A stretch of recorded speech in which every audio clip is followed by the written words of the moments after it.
G'day everybody and welcome to the channel. No, it's not Stewie from UAV Futures. It's just me again. I got another vlog for you.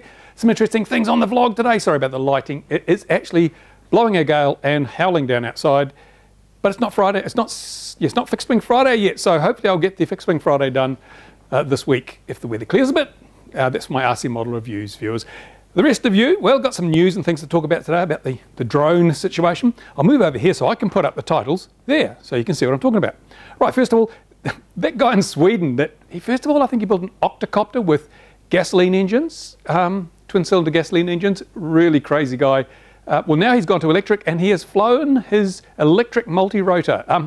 Quite an incredible piece of kit, really, probably not the way I would have designed it. It's lightweight aluminium frames with Kevlar strings and it uses Hobby King equipment. They've got multi-star motors, ESCs, multi-star batteries, and some, I think, Eternergy radio systems.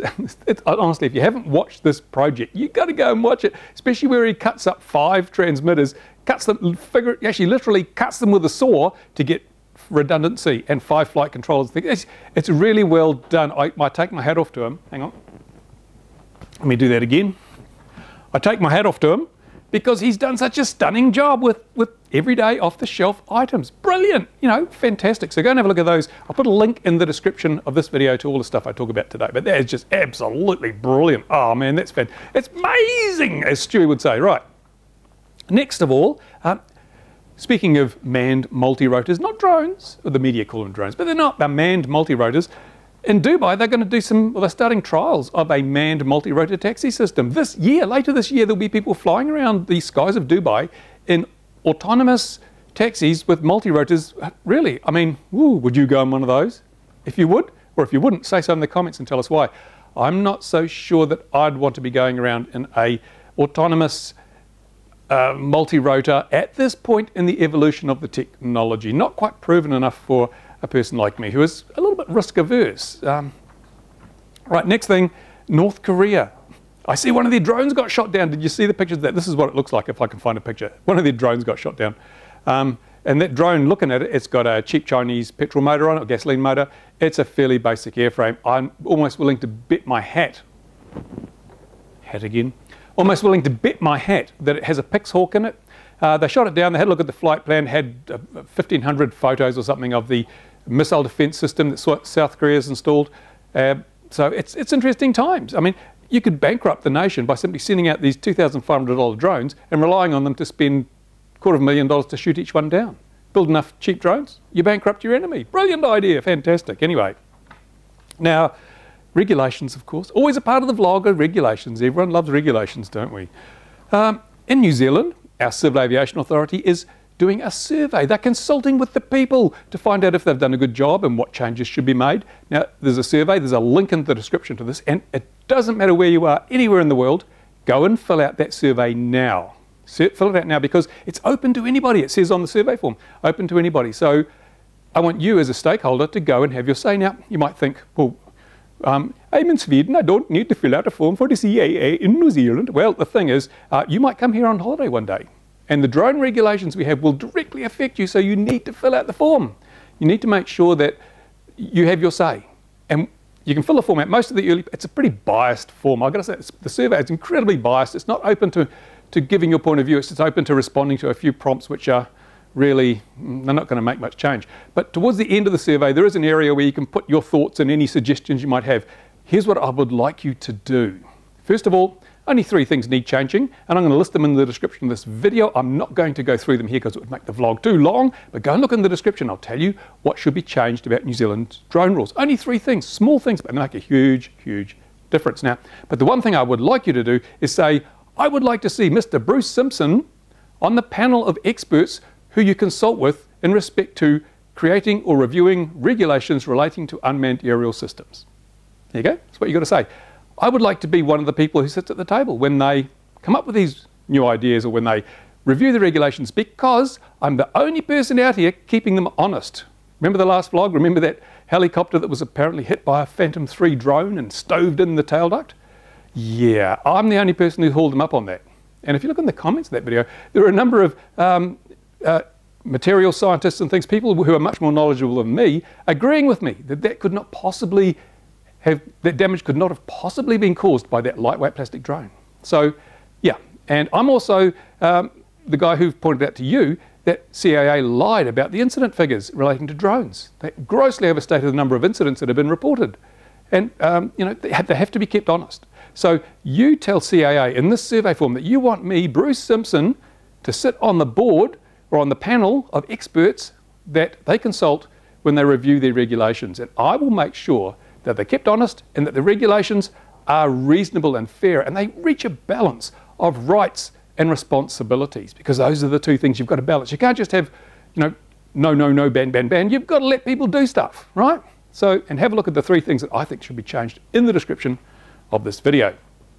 Right, now, you know me, I'm always stirring trouble, fomenting discontent, and today, just today, I went down to our, oh, by the way, that survey, if you are watching this after Friday, the, oh, whatever the date is, I don't know, what is the date? I must be, they ask you this when you get Alzheimer's, what's the date? And if you can't answer it, you're halfway down the track. Well, I'm afraid I must be halfway down the track. I think it's the 22nd today.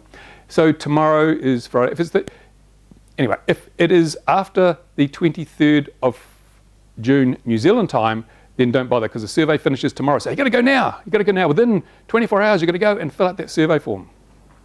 But anyway, I went down to the local council and I've queried them. They have a drone policy. This town, the town in which I live, is the only town that I'm aware of in the entire country where you have to have a CAA certification to fly a toy in a local park.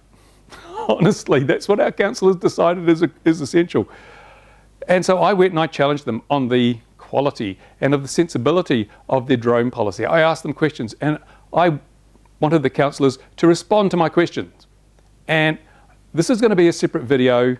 I'm doing a bit of a whole documentary on this whole topic, but I'm going to show you a few little clips now of the responses I got when I asked why this town was the only town in the entire district where you were not allowed to fly drones.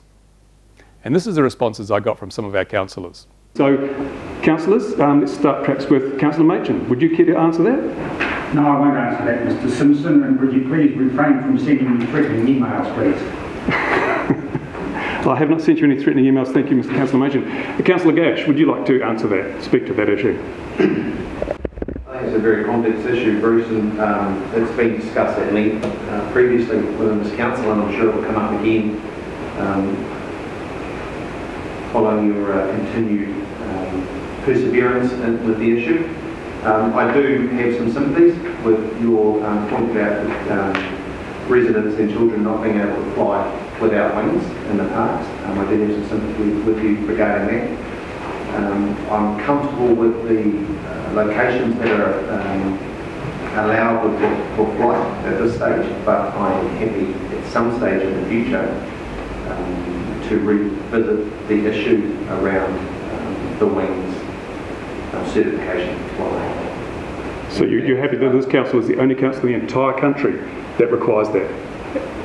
If that is what you're saying, I'll take your word for it, and we'll move on. You're happy with that? Sorry, did you miss my point, or? I'm asking you a question. Are you happy that this is the only council in the country that requires its children to have an expensive certification to fly their toys in its parks? I just said to you, I do think that there is some merit in that, and I do. It's a yes/no question. It's not really, but I think I've answered it already. Thank you. On the other hand, if you can't fly a drone from the airport, I'm quite sure there's around here there will be a few farmers who would let you, their paddocks to take off and, okay, would that be... The thing is, though, that the people of this town own the parks and reserves. The council holds them in trust. Why should they not be allowed to use them? They're paying for them. There is no good reason to stop them using them, is there? We haven't found one here today.